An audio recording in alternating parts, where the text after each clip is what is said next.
우리 함께 하나님의 말씀을 보겠습니다. 고린도전서 10장 14절에서 11장 1절입니다. 오늘 저와 여러분들 함께 묵상할 말씀은 고린도전서 10장 14절에서 11장 1절입니다. 같이 읽겠습니다. 그러므로 나의 사랑하는 여러분, 우상 숭배를 멀리 하십시오. 나는 지각 있는 사람들에게 말하듯이 말합니다. 내가 하는 말을 판단하십시오. 우리가 축복하는 축복의 잔은 그리스도의 피에 참여함이 아닙니까? 우리가 떼는 빵은 그리스도의 몸에 참여함이 아닙니까? 빵이 하나이므로 우리가 여럿일지라도 한 몸입니다. 그것은 우리가 모두 그 한 덩이 빵을 함께 나누어 먹기 때문입니다. 육신상의 이스라엘 백성을 보십시오. 제물을 먹는 사람들은 그 제단에 참여한 사람이 아닙니까?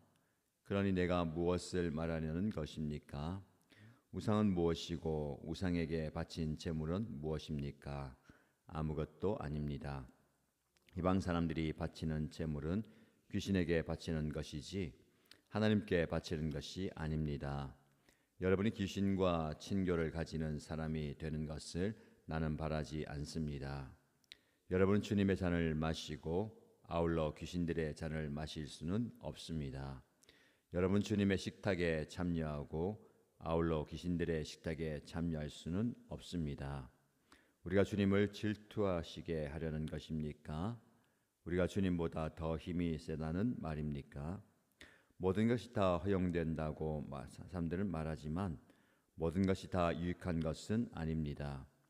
모든 것이 다 허용된다고 사람들은 말하지만 모든 것이 다 덕을 세우는 것은 아닙니다. 아무도 자기의 유익을 추구하지 말고 남의 유익을 추구하십시오. 시장에서 파는 것은 양심을 위한다고 하여 그 출처를 묻지 말고 무엇이든지 다 먹으십시오. 땅과 거기에 가득 찬 것들이 다 주님의 것이기 때문입니다. 불신자들 가운데서 누가 여러분을 초대하여 거기에 가고 싶으면 여러분 앞에 차려놓은 것은 무엇이나 양심을 위한다고 하여 묻지 말고 드십시오. 그날 어떤 사람이 이것은 제사에 올린 음식입니다 하고 여러분에게 말해주거든 그렇게 알려준 사람과 그 양심을 위해서 먹지 마십시오. 내가 여기에서 양심이라고 말하는 것은 내 양심이 아니라 다른 사람의 양심입니다. 어찌하여 내 자유가 남의 양심의 비판을 받아야 하겠습니까? 내가 감사하는 마음으로 참여하면 내가 감사하는 그 음식 때문에 비방을 받을 까닭이 어디에 있습니까? 그러므로 여러분은 먹든지 마시든지 무슨 일을 하든지 모든 것을 하나님의 영광을 위하여 하십시오. 여러분 유대 사람에게도 그리스 사람에게도 하나님의 교회에도 걸림돌이 되지 마십시오. 나도 모든 일을 모든 사람의 마음에 들게 하려고 애씁니다. 그것은 내가 내 이로움을 구하지 않고 많은 사람의 이로움을 추구하여 그들이 구원을 받게 하려는 것입니다. 내가 그리스도를 본받는 사람인 것과 같이 여러분은 나를 본받는 사람이 되십시오. 아멘. 오늘도 하나님께서 주신 하루, 이 하루를 말씀으로 시작합니다. 말씀을 통해 영적 깨달음, 깨달음의 은혜를 깊이 경험하시기를 축복합니다. 이 말씀을 묵상하면서 저와 여러분에게 마음에 새겨볼 질문을 한 가지 떠올려 봅니다. 우리는 왜 매일의 삶 속에서 크고 작은 선택을 할 때에 그것이 하나님께 영광이 되는지 혹은 주변 사람들에게 덕이 되는지를 고민하기보다 이것이 내게 이익이 되는가, 내 기분을 좋게 만드는가를 먼저 계산하기에 바쁜가라는 질문입니다. 우리에게는 내 돈 가지고 내가 하고 싶은 대로 하는데 뭐가 문제 있냐? 내가 원하는 대로 내가 바라는 것을 추구하는 것이 뭐가 잘못되느냐? 나만 떳떳하면 되지 라는 생각이 있습니다. 자기 중심적으로 생각하고 행동하려는 모습이죠. 성경이 금지한 명백한 죄가 아니라면 나의 어떤 선택이나 행동이 주변 사람들의 마음을 아프게 하거나 교회의 영적 분위기를 흐트려 놓아도 크게 개의치 않곤 합니다. 근데 정작 내 마음에 거리낌이 없는 행동이다 하더라도 그것이 누군가의 신앙을 넘어뜨리거나 공동체의 평안을 깨뜨린다면 우리는 말씀의 중심에서 한참 벗어나는 겁니다. 나의 자유로운 선택과 행동이 정작 공동체에 유익을 주는지 혹은 해가 되는지, 그리고 주님이 기뻐하시는지를 한번 생각해 보아야 할 겁니다. 오늘 본문의 사도 바울이 고린도 교회 성도들에게 전하는 권면의 결론이 바로 이것입니다. 바울은 우상 숭배의 위험을 강력하게 경고하면서도 성도가 누릴 수 있는 자유의 한계와 기준을 명확하게 제시합니다. 모든 것이 나에게 허용되어 있으나 모든 것이 유익한 것이 아니다. 모든 것이 나에게 허용되지만 모든 것이 덕을 세우는 것은 아니다. 바울이 가르쳐주는 그리스도인의 진짜 선택 기준의 원리, 이웃의 유익과 하나님의 영광입니다. 오늘 우리에게 주신 이 말씀을 통해서 내 마음에 있는 이기적인 욕망을 깨뜨리고 이웃의 유익과 하나님의 영광을 위해서 나의 선택과 결정을 조정해 나가는 은혜가 있기를 축복합니다. 먼저 모든 것이 허용된다 할지라도 내 이익보다 이웃의 유익과 덕을 세우는 길을 선택해야 합니다.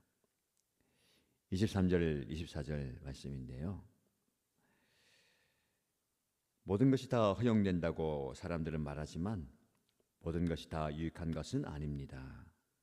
모든 것이 다 허용된다고 사람들은 말하지만 모든 것이 다 덕을 세우는 것은 아닙니다.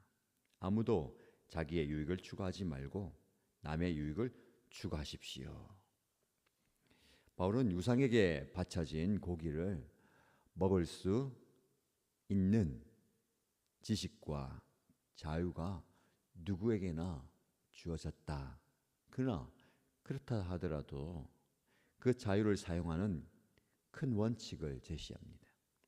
바로 덕과 유익입니다. 아무도 자기의 유익을 구하지 말고 이웃의 유익을 구하고 자기의 덕이 아니라 이웃의 덕을 위해서 행동하라라는 겁니다. 여기서 덕을 세운다라는 말은 건물을 아름답고 튼튼하게 건축해 나간다라는 의미입니다. 즉 내 행동이 교회를 허무는 행동인지 교회를 아름답게 세워가는 행동인지를 돌아보라는 겁니다.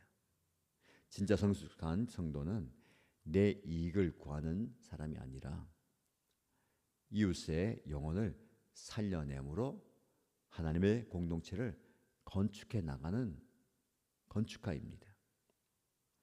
로마서 15장 1절 2절 말씀에 믿음이 강한 우리는 믿음이 약한 사람들의 약점을 돌보아 주어야 합니다. 우린 자기에게 좋을 대로만 행동해서는 안 됩니다. 우린 저마다 이웃의 뜻을 존중하고 이웃에게 유익을 주어 덕을 세워야 합니다.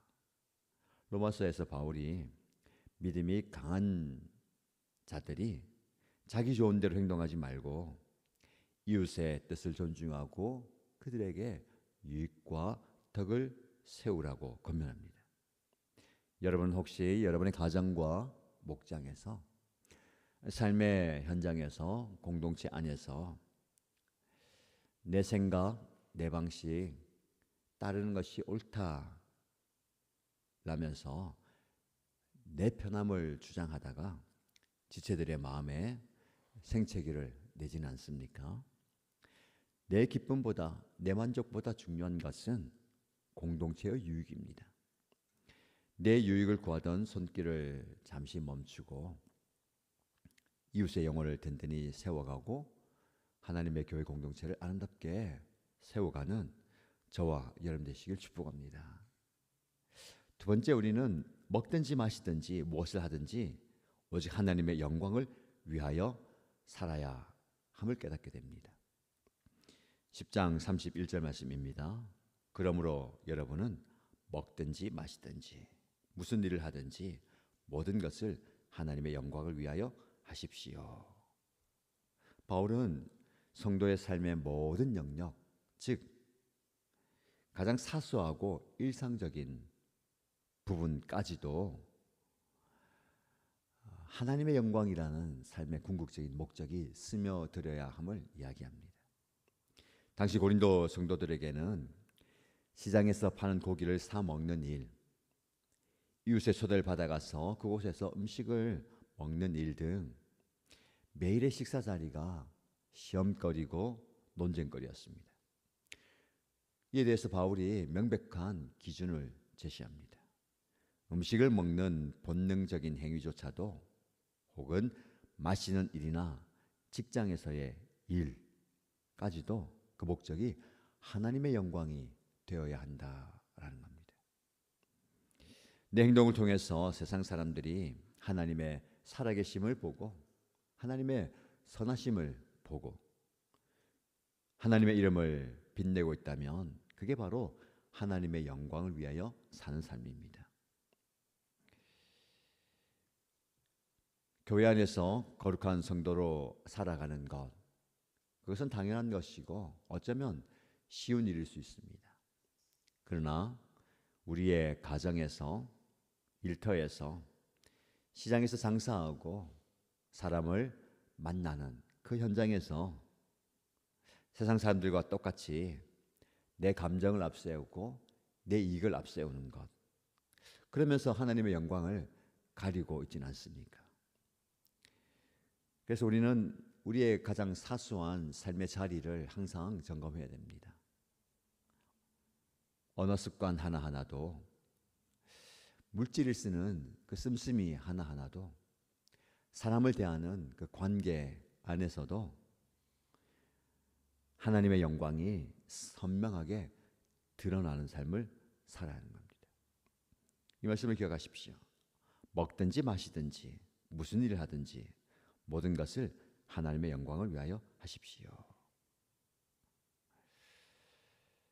하나님의 영광이 우리의 일상에서 드러나길 원합니다. 오늘 여러분들 어떤 만남과 어떤 일이 나에게 주어질 것인가 한번 그려보십시오. 대략의 만남과 관계와 일이 예상되잖아요. 그래서 좀 그림을 그리고 나가시면 좋습니다. 아, 이분과의 만남 속에서 내가 이렇게 첫 만남을 가지고 첫 대화를 이끌고 이야기를 해야 되겠다. 일을 대할 때도 이 일을 내가 어떻게 지혜롭게 잘 풀어갈 것인가 또 생각해 보고, 그럼 모든 것이 우리 계획대로 되는 건 아니잖아요. 예상대로 되지 않습니다. 돌발 상황이 일어났을 때에 그때도 내가 어떻게 처리하고 대할 것인가를 한번 예상해 보시면서 여러분이 하루 말을 뱉거나 행동을 하기 전에 마음속으로 한번 생각해 보십시오. 지금 이 하려는 말과 행동이 하나님께 영광이 되는 것일까를 한번 묵상해 보시고 생활하는 복된 날이 되기를 축복합니다. 마지막 부분입니다. 아무에게도 걸림돌이 되지 말고 예수 그리스도를 본받아서 영혼 구원의 통로가 되어야 합니다. 32절에서 11장 1절 말씀인데요. 여러분은 유대 사람에게도 그리스 사람에게도 하나님의 교회에도 걸림돌이 되지 마십시오. 나도 모든 일을 모든 사람의 마음에 들게 하려고 애씁니다. 그것은 내가 내 이로움을 구하지 않고 많은 사람의 이로움을 추구하여 그들이 구원을 받게 하려는 것입니다. 내가 그리스도를 본받는 사람인 것과 같이 여러분은 나를 본받는 사람이 되십시오. 여러분, 바울의 인생과 삶, 사역의 목표는 모든 사람에게 아부하면서 인기를 얻고자 하는 것이 아니었습니다. 한 가지 비전이 있죠. 어떻게 해서든지 많은 사람을 구원하는 것, 예수님께로 인도하는 것, 이것이었습니다. 이 중심을 가지고 손해도 보고 희생도 하고 절제도 하고 하는 거예요. 이게 없으면 우리 인생에 이 바울처럼 이야기하는 것 어렵습니다. 바울을 본받는 것 쉽지 않아요. 어쩌면 우리가 잘 하려고 하다가 열심히 하려고 하다가 누군가에게 걸림이 될 수가 있다는 겁니다. 이 말씀을 마음에 좀 새기면 좋겠습니다. 유대 사람에게도 그리스 사람에게도 하나님의 교회에도 걸림돌이 되지 마십시오. 그런 존재가 되면 안 되겠죠. 부정적인 부분입니다. 그러면 어떤 존재가 됩니까? 걸림돌은요, 가운데 떡 하나 있으면 누군가가 지나가다가 걸려 넘어지잖아요. 똑같은 돌이어도 어디에 있느냐가 중요합니다. 길 한복판에 있느냐. 그 돌을 옮겨가지고 대청마루 밑에 둔다. 어떻게 됩니까? 그 걸림돌이 디딤돌이 되는 거예요. 담을 넘어갈 수 있고 또 높은 곳에 올라갈 수 있는 디딤돌. 그렇다면 내 존재 자체가 바뀌는 것은 아닌데 지혜롭게 처신하고 지혜롭게 말하고 지혜롭게 행동하면 내가 걸림돌이 아니라 디딤돌이 되는 겁니다. 그래서 그렇게 기도하십시다. 하나님, 제가 우리 가정에서, 우리 목장에서, 우리 교회 공동체와 내 삶의 자리, 직장에서, 사회 현장에서 걸림돌이 아니라 디딤돌이 되기 원합니다. 여러분, 디딤돌은요, 누군가가 밟고 지나가야 돼요. 맞죠? 세워놓는 비석이 아닙니다. 우리는 멋진데, 화려한데, 큰데, 좋은 데가 아니라 누군가가 밟고 지나가는 디딤돌. 이것이 복된 인생입니다. 바울이 이야기하는 게 이거예요. 베드로전서 2장 21절 말씀에 베드로 사도도 고백합니다. 바로 이것을 위해 여러분은 부르심을 받았습니다. 그리스도께서도 여러분을 위해 고난을 받으심으로 여러분이 따라올 모범을 남겨주셨습니다. 그분의 발자취를 따르게 하는 것입니다. 여러분, 우리의 삶은요, 주변 사람들에게 구원의 디딤돌이 되어야 되고 생명의 디딤돌이 되고 은혜의 디딤돌이 되어야 될 겁니다. 교회 공동체와 지체의 길을 가로막고 있는 걸림돌이 아니라 딛고 한 단계 올라갈 수 있는 디딤돌의 삶, 저와 여러분들이 살아내기를 주님의 이름으로 축복합니다. 우리 함께 기도하겠습니다. 첫 번째 기도 제목입니다. 하나님, 나의 편안함과 권리만을 주장하면서 공동체의 덕을 깨뜨렸던 모습이 있다면 회개합니다.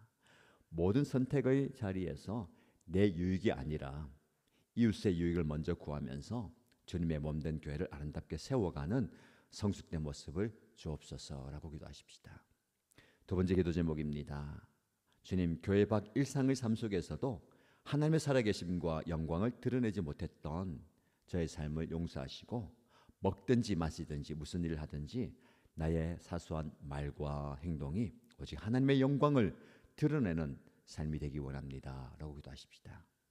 공동체를 위해서 기도할 때 우리 목장과 우리 연합교회 공동체가 자기 주장과 자기 이권을 앞세워서 누군가에게 걸림돌이 되는 모습을 지워주시고 예수 그리스도의 십자가의 모범을 온전히 본받아서 많은 사람을 구원해내는, 기꺼이 자신을 낮추고 섬김으로 이 영혼을 살려내는 영적인 디딤돌의 삶을 살아가게 하시고 우리 공동체가 그런 공동체가 되게 하소서라고 기도하십시다. 우리 함께 이 공동의 기도 제목으로 기도하시고요, 개인의 기도 제목으로 기도하는 시간 갖겠습니다. 함께 기도하겠습니다. 살아계신 하나님 아버지, 모든 권리와 생명을 다 내어주시면서까지도 십자가에서 친히 온전한 사랑의 본을 보신 예수 그리스도를 바라봅니다. 거룩한 복음의 기준으로 세상을 다시금 구원하신 하나님 아버지, 그 높으신 주권과 측량할 수 없는 사랑을